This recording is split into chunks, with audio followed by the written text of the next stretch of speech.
Jangan lupa like, komen, dan subscribe channel YouTube TVRI Bengkulu, serta nyalakan lonceng notifikasinya.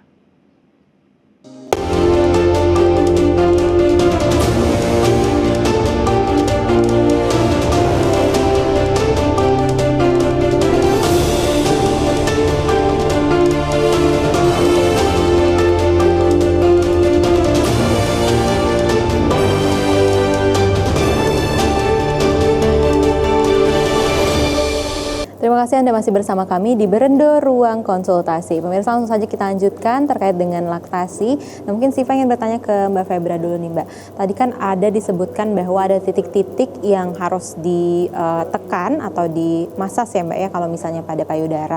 Itu kan ada 4 lobus ya pada payudara, ada lobus atas kanan, atas luar ataupun atas bawah, bawah luar. Itu sebenarnya titiknya di mana aja sih Mbak yang bisa dilakukan oleh pemirsa Berendo di rumah? Oke, ini aku kebetulan bawa peraganya ya. Mungkin kalau ibu-ibu semuanya yang di rumah lagi nontonin boleh dilakukan di rumah. Jadi sebenarnya kan lobus kan kita bagian luar ya. Kalau dari dalam tuh biasanya ibu-ibu nih bingung, Mbak, saya ini payudaranya besar apa kecil, nanti asinya banyak apa enggak. Jadi sebenarnya di dalamnya itu ada jaringan lemak dulu nih yang kuning-kuning. Ya, jadi besar kecil itu bukan menentukan bahwa asinya banyak atau tidak. Itu nggak menentukan sama sekali ya, Mbak. Dia yang bikin besar itu ya lemaknya. Oh, mitos berarti ya Mbak itu ya? Mitos itu ya. Berarti nggak yang semua kita besar itu enggak? Tidak. Selalu semua besar banyak. Itu banyak, yang kecil juga belum tentu sedikit. Jadi itu lemaknya. Lalu di sini tempat produksi ASI ya. Lalu yang kalau yang ungu nih, jadi namanya di alveoli ada 100 alveoli, jadi tempat produksi ASI-nya. Lalu ada yang pink-pink nih, ini salurannya nih. Inilah yang sering bikin tersumbat. Biasanya nomor 1 yang bikin tersumbat kalau di sini putih, ibu-ibu suka megang payudaranya gini. Dijepit, digunting, itu nggak boleh ya. Jadi megangnya huruf C seperti ini. Nah, jadi tidak menghambat si saluran-saluran ini untuk mengeluarkan ASI. Jadi benar-benar memegangnya itu di tempat produksinya. Jadi ketika disusuin jadi seperti ini. Berarti yang huruf C berarti yang di daerah ungunya ya? Di arah luarnya ya. Lalu inilah yang ada nih kelihatan merah nih. Ini namanya saluran ASI yang tersumbat. Ya, jadi makanya datang ke konselor menyusui mulai dari hamil ya, TM3 itu kunjungan pertama, lalu 6 jam setelah lahir. Ya, nanti diperiksa sama bidannya. Jadi biar ARC-nya keluar itu plasentanya harus lahir dulu. Jadi nggak semuanya lahir langsung keluar ASI. Jadi ketika plasentanya lahir baru nanti bisa keluar ASI-nya, terproduksi ASI-nya. Nah, nanti 24 jam, lalu 3 hari, terus seminggu, sampai nanti jika ada keluhan. Nah, yang ada kalimat jika ada keluhan, makanya jangan sampai ada keluhan. Yang dilakukan biasanya pertama-tama ibu-ibu ngerasa kok aku meriang-meriang ya, kok payudarnya masanya penuh tapi nggak bisa keluar. Nanti menggunakan 3 jari dimasas melingkar searah jarum jam. Jadi kalau payudara kanan, arahnya ke dalam. 3 jari. Kalau payudaranya sebelah kiri, berarti nanti arahnya keluar. Gitu. Masas 3 buah saja, 3 jari di bagian alveolinya, di dekat areola yang bagian lebih menghitam. Itu. Nanti boleh dikompres dulu sebelum dimasas menggunakan air dingin. Kalau bisa pakai batu es. Kenapa? Supaya tidak terjadi nyeri. Jadi kalau udah dikasih batu es nanti kebas. Nah, jadi ketika dimasas kondisinya kebas, nggak berasa. Setelah selesai dimasas melingkar di bagian lobus-lobusnya, lalu di areolanya, baru nanti dikompres air hangat setelah selesainya. Oh, setelahnya baru air hangat supaya rilis. Seperti itu. Nah, bisa dilakukan di usia 35 minggu, 36 sekali, 37 minggu, bisa 2 hari 3 hari sekali. Saya juga memicu kontraksi alami, bisa lahiran normal ya. Nanti setelah ketika mulai ada keluhan kok ini mulai agak bengkak, jadi sambil biasanya kan ibu-ibu ini suka diperah ya. Itu sebelum diperah sambil dimasas. Jadi sambil merah ASI boleh juga sambil dimasas. Supaya nanti pengosongannya optimal. Gitu. Sebenarnya kalau pengen optimal ya disusuin secara langsung. Tapi itu secara langsung Mbak, anaknya ini kayaknya udah kekenyangan.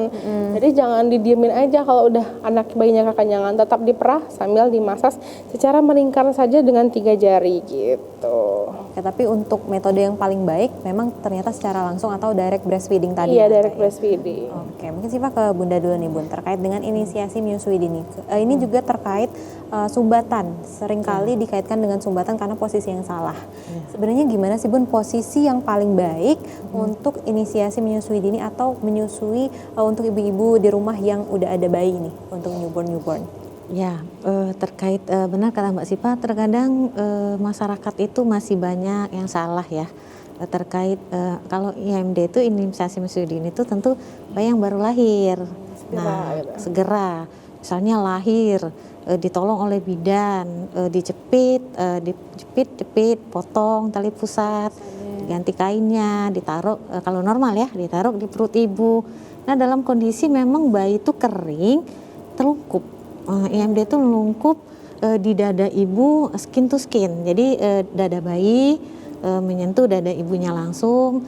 Terus bayi itu inisiatif sendiri untuk mencari puting susu dengan adanya baun ibunya, dia bakal mencari puting itu sendiri. Jadi dikatakan IMD itu inisiasi menyusui dini adalah ya segera setelah lahir. Ya, itu tadi lahir menangis, merah.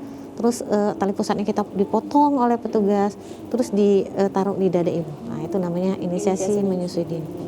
Oke, kalau misalnya untuk posisi nih gimana Bun? Biasanya kan kalau masyarakat di rumah tuh banyak yang salah nih. Jadi posisi menyusui. Posisi menyusui yang tepat biar nggak salah nih untuk misalnya. Ya itu memang banyak kasus ya, payudara putingnya lecet, payudaranya bayinya masih rewel. Sebenarnya teknik menyusuinya yang salah. Yang benar itu mulut bayi itu benar-benar di dalam yang seperti kata Bu Febra tadi, di dalam areola yang warna coklat itu benar-benar sampai menyentuh langit-langitnya. Jadi saat dia mengisap tidak ada berbunyi. Jadi terasa juga tarikan saat dia menyusui. Terus dalam kondisi bayinya menghadap ke perut ibu sejajar dengan lengan. Kondisi perut bayi itu benar-benar menempel di perut ibu. Kalau kadang-kadang kan kayak sambil tidur, sambil dipangku. Kalau nggak menempel itu masih yang salah. Berarti masih bisa kemungkinan lecet ya Bun? Lecet, apalagi tadi mulut bayi itu hanya di puting. Harusnya tuh di areola biar dia benar-benar mulut bayi itu perlatannya optimal, hisapannya juga bakal baik, jadi ASI-nya bakal terpenuhi. Oke, kalau misalnya Mbak Febra sendiri nih Mbak, kan kalau di praktik tuh kan biasanya banyak ya yang datang dengan puting lecet ya Mbak. Nah itu sebenarnya banyak nggak kasus-kasus pasien yang datang ternyata putingnya udah lecet karena perlekatannya memang salah?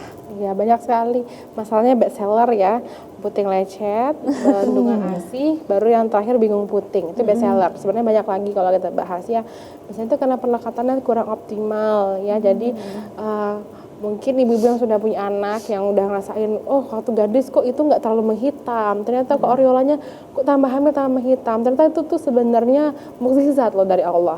Jadi ketika anak bayi nanti lahir, dia hanya bisa melihat hitam dan putih saja, jadi wajar warnanya hitam. Nah itu tadi masuk ke IMD tadi, jadi dia inisiasi, dia mencari oh warnanya gelap itu.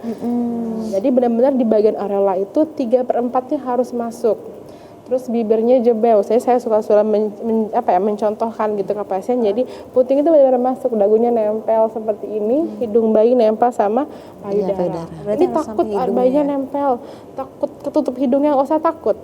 Ya, nanti bisa insya Allah bayinya. Jadi perlekatannya diperbaiki, posisinya diperbaiki, dan terakhir ada teknik menyusuinya diperbaiki. Oke, berarti harus diperhatikan benar-benar teknik menyusui, perlekatannya juga diperbaiki. Posisinya juga.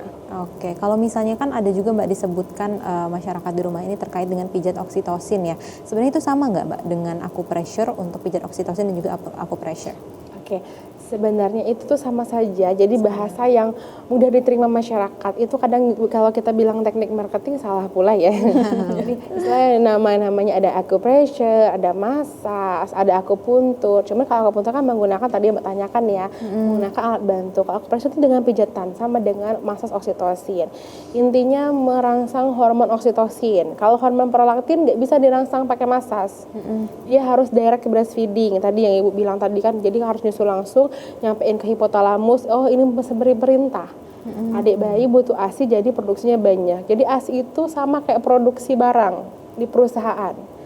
Semakin banyak permintaan, maka semakin banyak juga ASINya akan dibuat sama tubuh. Kalau makin jarang nih kadang juga ada mitos. Makin jarang disusuin nanti biar ASINya banyak. Salah ya. Kalau makin jarang disusuin, maka semakin sedikit produksi ASINya karena tidak dikosongkan secara optimal. Gitu. Mitos yang banyak yang mitos-mitos beredar gitu. Berarti memang harus dipastikan ya Bun ya, ternyata banyak banget mitos apalagi untuk ibu baru yang masih bingung banget terkait dengan perlekatan dan juga apa aja yang harus dilakukan pada saat newborn ya Bunda ya. Baik, pemirsa, kita akan lanjutkan diskusi kita terkait dengan metode akupressure dan juga oksitosin setelah jeda pariwara berikut ini. Tetap bersama kami di Berendo Ruang Konsultasi.